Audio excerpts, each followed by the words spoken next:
नमस्कार दोस्तों, स्वागत है हमारे YouTube चैनल में। तो हम पढ़ रहे थे स्टेनो में हम कर रहे हैं कॉन्सोनेंट।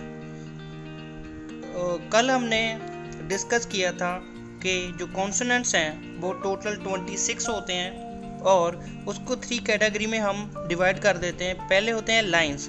कल हमने जो लाइंस वाले कॉन्सोनेंट्स जो थे उसको हमने डिस्कस किया था और आज जो सेकंड कैटेगरी होगी कर्व्स, इसको हम डिस्कस करेंगे। तो आपको बता दूं कि ये कर्व्स होते हैं कॉन्सोनेंट्स, इनको समझने के लिए मैंने यहाँ पे 2 सर्कल ड्रॉ किए हैं, ये सर्कल 1 और सर्कल 2। और जो फर्स्ट जो सर्कल है आप देखोगे कि इसमें मैंने प्लस का निशान बना दिया है इसके बीच बीच, और जो दूसरा सर्कल है उसमें मैंने मल्टीप्लाई का जो साइन होता है वो बना दिया है। तो ये मैंने इसलिए बनाया है ताकि आपको जो हम कर्व जो अपने कॉन्सोनेंट होंगे उनको समझने में आसानी हो। तो अभी हम पहली कैटेगरी जो है वो शुरू करेंगे कॉन्सोनेंट्स की। ये वाली जो मैंने मल्टीप्लाई के साइन से सर्कल को बीचों बीच काट दिया है, उससे कुछ जो हमारे कर्व्स कॉन्सोनेंट्स बनेंगे वो देखिए। जो लाइन है इसको मैं थोड़ा बाहर निकाल देता हूँ चारों तरफ से जी। अभी आप देखोगे ये यहाँ से लेके यहाँ तक एक जो शेप बन रही है जिसको हम बोल रहे हैं कि एक चांद जैसी आकृति बन रही है, ये हमारा कॉन्सोनेंट है। तो मैं समझाता जाऊंगा और साथ में जो कॉन्सोनेंट होगा कर्व कॉन्सोनेंट वो लिखता जाऊंगा। पहले जो नीचे वाली जो ये बन रही है शेप, इससे हम 2 कॉन्सोनेंट बनाएंगे। पहला कॉन्सोनेंट ये है हमारा एन। इसकी शेप क्या होगी, जो ये वाली शेप है ऐसे ये इसकी शेप होगी। सपोज कीजिए ये मैं यहाँ पे लाइन बना देता हूँ ताकि आपको समझ में आ जाए, और ये रही लाइन, ये हुआ एन।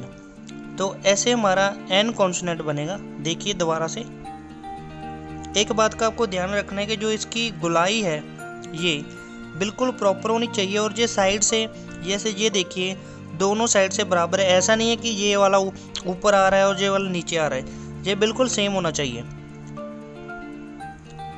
ऐसे, ठीक है। और इसी शेप से एक हमारा सेकंड कॉन्सोनेंट बनेगा जिसको हम बोलेंगे ING, जिसकी प्रोनाउंसिएशन होगी इंग की प्रोनाउंसिएशन होगी। यहाँ पे मैं ड्रॉ कर देता हूँ। जैसे कि कल मैंने बताया था कि शॉर्ट हैंड में लाइट और डार्क का कॉन्सेप्ट होता है। अभी इसी चांद की जो शेप है ये नीचे वाली, इसको हम लाइट कर देंगे तो एन होगा, और इसी को डार्क लिख देंगे तो ये ING और या फिर इंग आप बोल सकते हो, ये वो हमें साउंड देगा। देखिए एन इंग, लाइट एन और डार्क इंग। जो थर्ड हमारा कॉन्सोनेंट है वो है इस, यहाँ पे आप शेप देखोगे ये वाली शेप, यहाँ से लेके यहाँ तक ये जो शेप है ऐसे ही, यानी कि चांद को उल्टा अगर हम कर देंगे तो ये कॉन्सोनेंट बनता है M।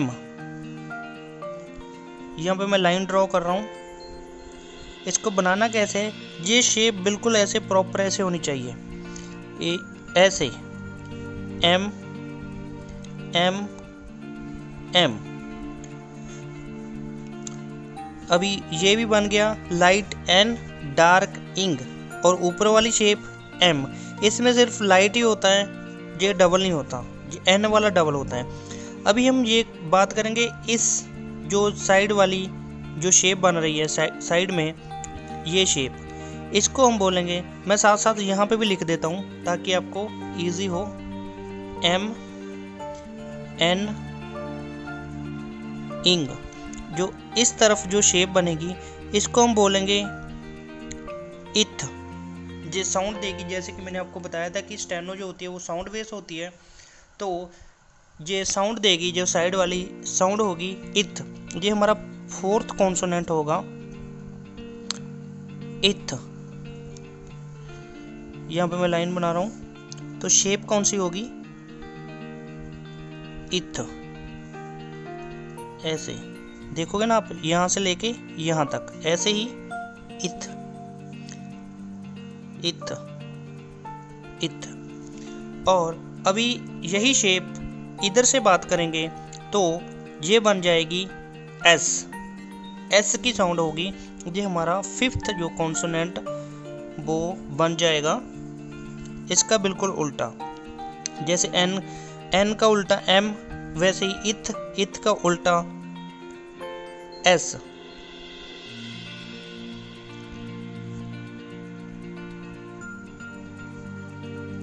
S S. इसमें भी आपने ध्यान रखना है, जैसे कि मैंने एन में बताया था कि इधर से जो इसकी ऊंचाई होगी, इधर से ये दोनों बराबर होनी चाहिए, पैरेलल। और ऐसे ही इसकी भी दोनों बराबर होनी चाहिए, क्योंकि आप देखोगे ये दोनों बराबर होनी चाहिए। और ऐसे ही एस की भी जो है, ऐसे एक बड़ी शेप बना के बता रहा हूँ आपको। जैसे ये हमने शेप बनाई, तो ये यहाँ से शुरू होके ये दोनों बराबर होने चाहिए, यहाँ से यहाँ तक। ये हो गया हमारा एस। तो यहाँ पे हमने जो हमारी ये राउंड की ये अपनी फिगर बनाई, उससे हमारे कौन से कॉन्सोनेंट बने, एम, एन, इंग, एस और इथ। इसके बाद हमारा जो सिक्स्थ कॉन्सोनेंट वो बनेगा, जैसे मैंने बताया था कि इसमें लाइट और डार्क का कॉन्सेप्ट होता है। जैसे एन, एन इसको, इस शेप को ऐसे बनाया तो ये एन, इसको डार्क कर दिया तो इंग। वैसे ही एम जो है वो लाइट है। और ये वाली जो शेप है, इसकी बात करें, अगर इसको लाइट, जैसे मैंने पहले बताया, इसको लाइट रखेंगे तो ये बनेगा इथ। अभी इसी शेप को प्रॉपरली हम डार्क कर देंगे तो ये बनेगा डी। हम इसको रिप्रेजेंट करने के लिए इसको स्मॉल टी एच से लिख देते हैं, और जो डार्क वाली होती है उसको लार्ज, जो कैपिटल लेटर होते हैं उसमें टी एच इसको लिख देते हैं। तो मैं यहाँ इसकी पर जो साउंड होती है वो होती है दी की। लाइट की होती है इथ और डार्क की होती है दी। इसको मैं टी एच लिख रहा हूँ, दी दी दी। इसी के साथ आपको एक बना के दिखा देता हूँ, इथ। अभी लाइट करोगे तो इथ, डार्क करोगे तो दी, इथ दी। ठीक है, आपको दिख रहा होगा कि ये डार्क है और ये लाइट है। डार्क दी और लाइट इथ। और जो सेवंथ कॉन्सोनेंट हमारा होगा वो बनेगा इस शेप से। ये जैसे इसको बनाया, ये वाली शेप, ये बना एस, और इसी को डार्क कर देंगे तो इसको लिखेंगे जेड, और इसकी जो प्रोनाउंसिएशन आएगी वो आएगी जी। जैसे कि आप न्यूज़ चैनल का नाम होता है ना, जी न्यूज़, वो वाली साउंड इसकी आएगी। अभी लाइट किया तो एस, इसी शेप को डार्क किया तो जेड, जी, जेड जेड जेड जेड। अभी आप देखोगे कि ये फर्स्ट जो सर्कल है, इससे हमारी टोटल 7 कॉन्सोनेंट वो बन गए। नीचे से एन और इंग, लाइट एन और डार्क इंग, ऊपर से एम, ये सिर्फ लाइट है। और जो साइड वाली से लाइट इथ और डार्क डी, और इधर लाइट में एस और डार्क में जेड। टोटल 7 कॉन्सोनेंट हमारे इससे बन गए। और अभी हम बात करेंगे जो हमारा फर्स्ट सर्कल जो हमने बनाया है, इसको भी मैं एक कॉपी पे लिख के आपको बताऊंगा, क्योंकि ये आपको समझाने के लिए मैंने वाइट पेपर पे लिखा है। और आपको प्रैक्टिस कैसे करनी है, जो स्टेनो की कॉपी होती है वहाँ पे आप इसको लिख दोगे।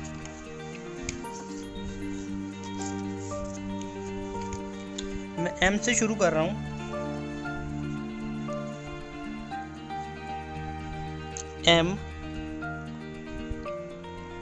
एन इंग, इथ को मैं स्मॉल टी एच लिख रहा हूँ और दी को कैपिटल टी एच लिख रहा हूँ, और एस और जेड। अभी इसकी मैं शेप आपको बना के दिखाऊंगा।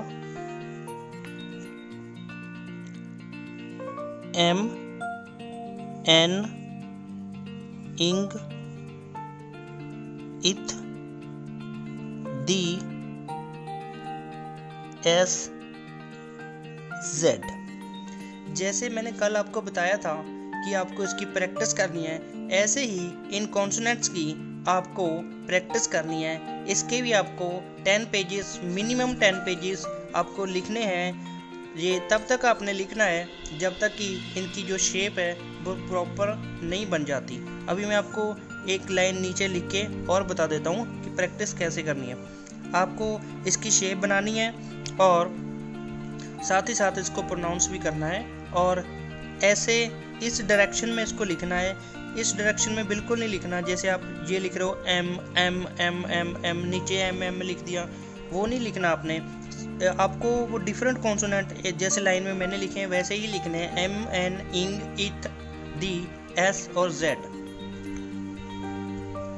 देखिए जैसे आप देखोगे यहाँ पे इसकी शेप प्रॉपर नहीं बनी, तो आपको इसकी तब तक प्रैक्टिस करनी है जब तक कि इसकी शेप प्रॉपर नहीं बन जाती।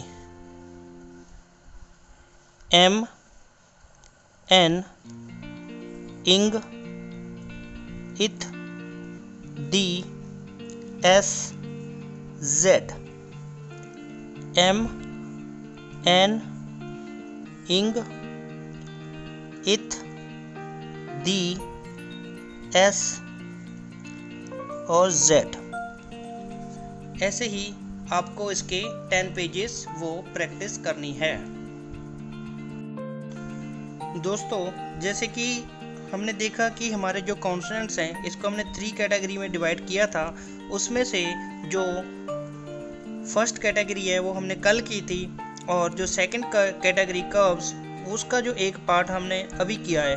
तो अभी आपको प्रैक्टिस करनी कैसे है, जो आज जो कॉन्सोनेंट्स कर्व्स हैं जो हमारे साथ जो कॉन्सोनेंट बने हैं, इसके आपको मिनिमम 10 पेजेस वो प्रैक्टिस करने हैं। जो स्टेनो की कॉपी होती है जैसा कि मैंने अभी आपको दिखाया, उस पर मिनिमम 10 पेजेस आपको वो लिखने हैं। और प्लस जो हमने पहले कॉन्सोनेंट्स किए थे कल, मैं दिखा देता हूँ आपको। ये वाले जो स्टेट कॉन्सोनेंट्स हमने किए थे लाइंस वाले, पी बी टी डी चे जे के और गे, इसके आपको कल 10 पेजेस आपने किए थे, और आज इसके भी 5 पेजेस आपको और करने हैं। 5 पेजेस इसके और 10 पेजेस जो हमने कर्व्स किए हैं कॉन्सोनेंट्स उनके बनाने हैं।